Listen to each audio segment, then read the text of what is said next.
haste and restraint screamed, "Ivy League race traitor," and called me the city's most controversial criminal since Bernard Goetz.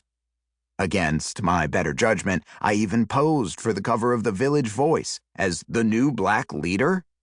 I was hoping someone would call me the white Bigger Thomas, but nobody had the nutsack, even though it's an obvious comparison, what with Bigger being a chauffeur and me a cabbie. I talked a lot more shit than Bigger ever did, though. And I did what I did on purpose. And I got away. The big question, I guess, is how I got here.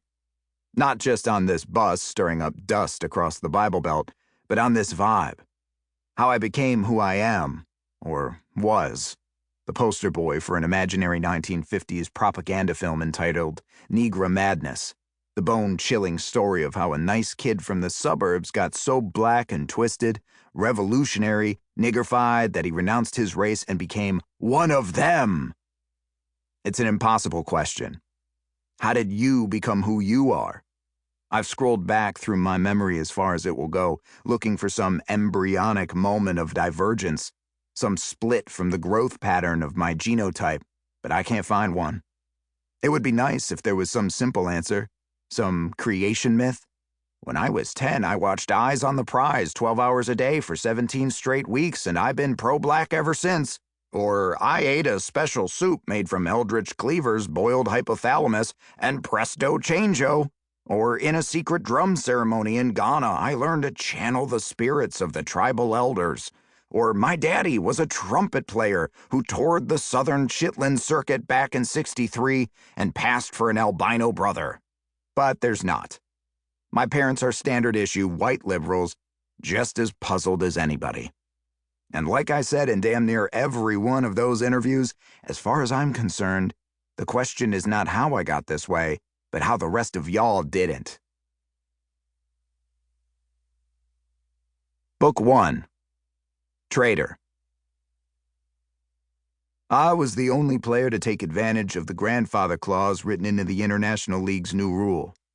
All the other colored players slung their bats over their shoulders and walked on April 29, 1989, the day the commissioner announced that the motion to segregate the league had passed.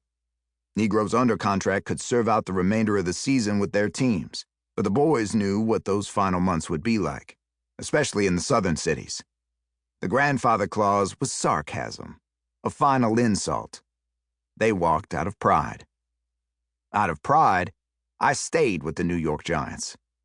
I was 33 years old, and nobody was going to run me out of my chosen profession 1 second earlier than law allowed.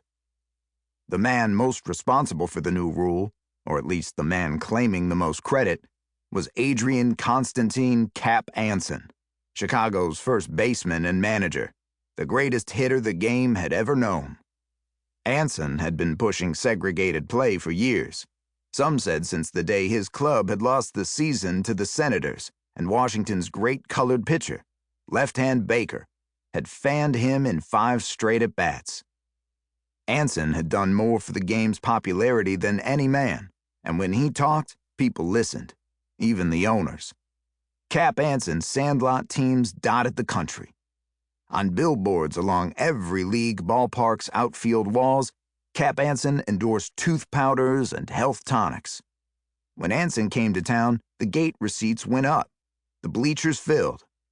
And when he asked why niggers were allowed to play with white men and dirty up the great American pastime with their cheating and their coon balls, people wondered themselves. Niggers, Anson told the owners, didn't understand a lick of strategy. They brought nigger fans into the ballparks, encouraged them to enter white neighborhoods and socialize with white folks. The excitement of the game was too much for nigger fans to handle. They got riled up, and then they went out causing trouble. Athletically, niggers' big thighs and clumsiness prevented them from being good fielders. And did the league really want to risk what might happen if a nigger player lost his temper, as the race was notorious for doing, and in a fit of rage turned on a white opponent with a bat? Integrated play was a disaster waiting to happen, Anson told the owners, and the owners put it to a vote and found that they agreed. Baseball was a game of dignity and poise, a white man's game. And thus, on April 29th,